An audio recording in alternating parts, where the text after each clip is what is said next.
नमस्कार दोस्तों, the technical channel take वोल्टा में आपका स्वागत है। आज हम बात करेंगे बहुत ही महत्वपूर्ण टॉपिक जिसका नाम है सेल, बैटरी एवं रासायनिक अभिक्रिया, जो कि ट्रेड, इलेक्ट्रीशियन, वायरमैन तथा इलेक्ट्रॉनिक से संबंधित है।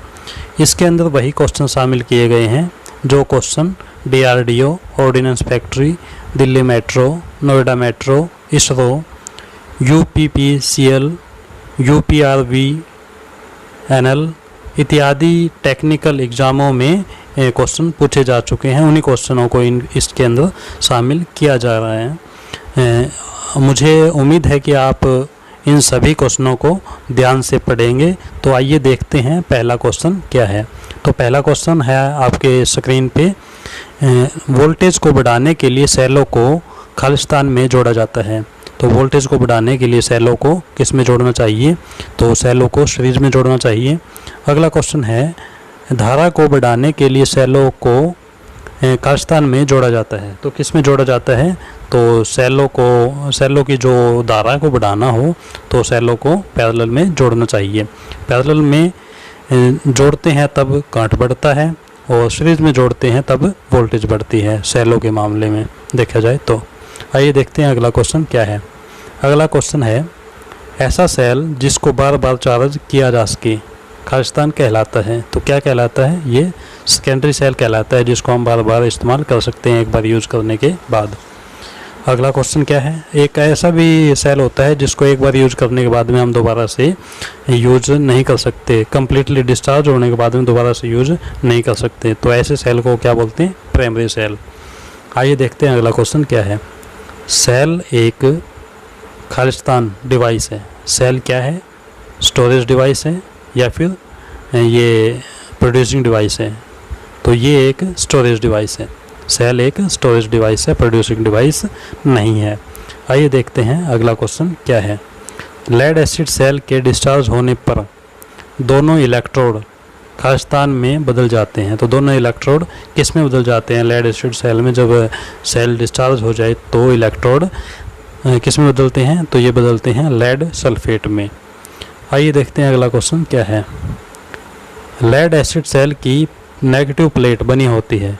तो लेड एसिड सेल की नेगेटिव प्लेट किसकी बनी होती है? तो ये स्पॉन्जी लेड की बनी होती है। बहुत ही महत्वपूर्ण क्वेश्चन है और ये क्वेश्चन पहले भी टेक्निकल एग्ज़ाम में आ चुके हैं, दिल्ली मेंटेनर के एग्ज़ाम में। आइए देखते हैं, दिल्ली मेट्रो जो मेंटेनर का एग्ज़ाम हुआ है वहाँ पे भी इस क्वेश्चन को पूछा जा चुका है, बार बार पूछा जा चुका है। आइए देखते हैं अगला क्वेश्चन क्या है। लेड एसिड सेल की पॉजिटिव प्लेट बनी होती है लेड पर ऑक्साइड की। किसकी बनी होती है? लेड पर ऑक्साइड की बनी होती है। पॉजिटिव प्लेट लेड पर ऑक्साइड की और नेगेटिव प्लेट स्पॉन्जी लेड की बनी होती है। और स्पॉन्जी जो लेड है इसको हम शुद्ध लेड भी, शुद्ध शीशा भी कह सकते हैं। आइए देखते हैं अगला क्वेश्चन क्या है। सेल में उपयोग सल्फेट का रंग कैसा होता है? जो सेल में जो सल्फेट इस्तेमाल किया जाता है तो उसका रंग कैसा होता है? तो उसका रंग होता है सफ़ेद होता है। आइए देखते हैं अगला क्वेश्चन क्या है। जब बाहर का लोड रेजिस्टेंस अंदर के रेजिस्टेंस की अपेक्षा अधिक हो तब सेलों को जोड़ना चाहिए। तो किस में जोड़ना चाहिए?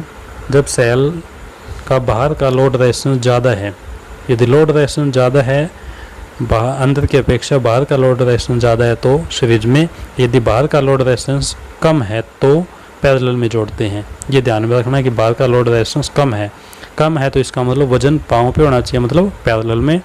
और लोड रेजिस्टेंस ज़्यादा है बाहर का तो इसका मतलब ज़्यादा लोड है तो इसका मतलब सिर पे, सिर का मतलब सीरीज। यहाँ पे ऐसे भी याद रख सकते हैं, जब लोड ज़्यादा हो तो हम सिर पे उठाते हैं और लोड कम है तो पाँव के बांध के भी हम चल सकते हैं कि लोड ज़्यादा है ही नहीं। तो इसका मतलब आप समझ गए होंगे, जब बाहर का लोड रेजिस्टेंस अंदर की अपेक्षा अधिक है तो सीरीज में और कम है तो पैरेलल में। आइए देखते हैं अगला क्वेश्चन क्या है। जब अंदर और बाहर का लोड रेजिस्टेंस बराबर हो, जब अंदर का रेजिस्टेंस और बाहर का लोड रेजिस्टेंस दोनों बराबर हो तो सेलों को किस में जोड़ना चाहिए? तो इस कंडीशन में सेलों को सीरीज पैरेलल दोनों कॉम्बिनेशन में जोड़ना चाहिए। आइए देखते हैं अगला क्वेश्चन क्या है। अगला क्वेश्चन है, स्थिर वोल्टेज प्राप्त करने के लिए पावर स्रोत का आंतरिक रेजिस्टेंस खालिस्तान होना चाहिए। तो स्थिर वोल्टेज के मामले में रेजिस्टेंस क्या होना चाहिए, पावर का कम होना चाहिए, रेजिस्टेंस कम होना चाहिए। आइए देखते हैं अगला क्वेश्चन क्या है। लेड सल्फेट का रासायनिक सूत्र क्या होता है? तो लेड सल्फेट का रासायनिक सूत्र क्या होता है? तो लेड सल्फेट का रासायनिक सूत्र है PbSO4। ये लेड सल्फेट का रासायनिक सूत्र है। आइए देखते हैं अगला क्वेश्चन क्या है। लेड एसिड्स बैटरी का पॉजिटिव टर्मिनल नेगेटिव टर्मिनल से होता है। क्या होता है भाई? पॉजिटिव टर्मिनल नेगेटिव टर्मिनल से क्या होता है? मोटा होता है। और जैसे बैटरी की बात की जाए तो बैटरी के अंदर नेगेटिव टर्मिनल और पॉजिटिव टर्मिनल की अपेक्षा एक अधिक होता है। नेगेटिव टर्मिनल की संख्या ज़्यादा होती है एक पॉजिटिव टर्मिनल से, तो पॉजिटिव टर्मिनल मोटा होता है नेगेटिव टर्मिनल से। आइए देखते हैं अगला क्वेश्चन क्या है। एक full charge lead acid battery की पॉजिटिव व नेगेटिव प्लेट बनी होती है। पॉजिटिव और नेगेटिव प्लेट किसकी बनी होती है? जब फुल चार्ज बैटरी होती है तो पॉजिटिव और नेगेटिव जो प्लेटें होती हैं वो लेड ऑक्साइड की, जैसे शुद्ध लेड, और जब डिस्चार्ज अवस्था में हो तो लेड सल्फेट। आइए देखते हैं अगला क्वेश्चन क्या है। ये दोनों क्वेश्चन बहुत ही महत्वपूर्ण है। जब डिस्चार्ज अवस्था हो तो लेड सल्फेट, और जब चार्ज अवस्था हो तो लेड ऑक्साइड। आइए देखते हैं अगला क्वेश्चन क्या है।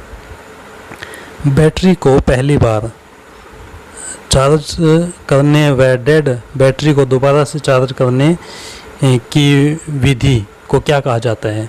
तो बैटरी को पहली बार चार्ज करने की विधि या फिर डेड बैटरी को दोबारा चार्ज करने की विधि को क्या बोलते हैं? ट्रिकल चार्जिंग विधि। आइए देखते हैं अगला क्वेश्चन क्या है। क्रोमियम प्लेटिंग में एनोड किस धातु का बना होता है? जो क्रोमियम प्लेटिंग जो है उसके अंदर जो एनोड जो होता है, एनोड और कैथोड जो होते हैं, तो इसमें एनोड किस धातु का बना होता है? तो ये लेड का बना होता है। आइए देखते हैं अगला क्वेश्चन क्या है। Load cell. वैसे आपने बहुत से सेल सुने होंगे लेकिन लोड सेल आपके लिए शायद नया है। तो यह लोड सेल जो है वो फोटोवोल्टाइक सेल होता है जिसको हम लोड सेल बोलते हैं। और फोटोवोल्टाइक सेल एक सेमीकंडक्टर से बनता है। इसमें सेमीकंडक्टर कौन सा यूज होता है? तो इसमें सेमीकंडक्टर सिलिकॉन इस्तेमाल किया जाता है। और यह एक मापक यंत्र है। लोड सेल जो फोटोवोल्टाइक सेल है ये एक मापक यंत्र है और इससे वजन मापा जाता है। आइए देखते हैं अगला क्वेश्चन क्या है। सेल यानी कि बैटरी, सेल का जो विकसित रूप है, सेलों को जब जोड़ देते हैं 1 बाय 1 तो बैटरी कहलाती है। तो बैटरी की क्षमता बोले या फिर सेल की क्षमता बोले तो किस में होती है? तो इसकी AH में होती है, एम्पियर आवर। AH का मतलब होता है एम्पियर आवर। आइए देखते हैं अगला क्वेश्चन क्या है। सोलर सिस्टम में सबसे अधिक उपयोग होने वाला सेल होता है। सोलर सिस्टम में सबसे ज़्यादा उपयोग होने वाला सेल कौन सा होता है? तो वो होता है फोटोवोल्टाइक सेल, जो कि सिलिकॉन का बना होता है, जो कि मैं पहले भी बता चुका हूँ, जो सूर्य की किरणों को इलेक्ट्रिसिटी में बदलता है। फोटो का मतलब होता है प्रकाश, वोल्टाइक का मतलब होता है वोल्टेज। जो प्रकाश को वोल्टेज में तब्दील करें तो इसको बोलते हैं हम फोटोवोल्टाइक सेल। ऐसे सेल को बोलते हैं फोटोवोल्टाइक सेल। फोटो का मतलब प्रकाश होता है। आइए देखते हैं अगला क्वेश्चन क्या है। लेड एसिड सेल की लाइफ होती है। तो लेड एसिड सेल की लाइफ होती है 2 से 5 साल तक। अब आपके सामने सवाल है जो कि बहुत ही महत्वपूर्ण है, जो कि आपके लिए है, जिसका नाम है एक सवाल आपके लिए भी। तो यह सवाल है, वोल्टाइक सेल का आविष्कार किसने किया? तो जो वोल्टाइक सेल जो है उसका आविष्कार किसने किया, यह आप हमें कमेंट बॉक्स में बताएंगे और देखते हैं किसका क्वेश्चन ये सही आता है। तो नेक्स्ट वीडियो में इसका आंसर हम आपको देंगे। तो आपको यह वीडियो कैसी लगी? अच्छी लगी, बुरी लगी, औसतन लगी, कैसी लगी? तो इस वीडियो के बारे में बताने के लिए आप कमेंट बॉक्स में लिखें।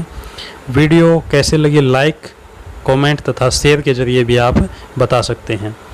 और यदि आप इस चैनल पर नए हैं तो चैनल को सब्सक्राइब करना ना भूलें और उसके पास में है बेल आइकॉन, उसको भी प्रेस करें, दबाएं, ताकि आने वाली वीडियो की नोटिफिकेशन आप तक पहुंच जाए और आप भी इन वीडियो का लाभ उठा सकें।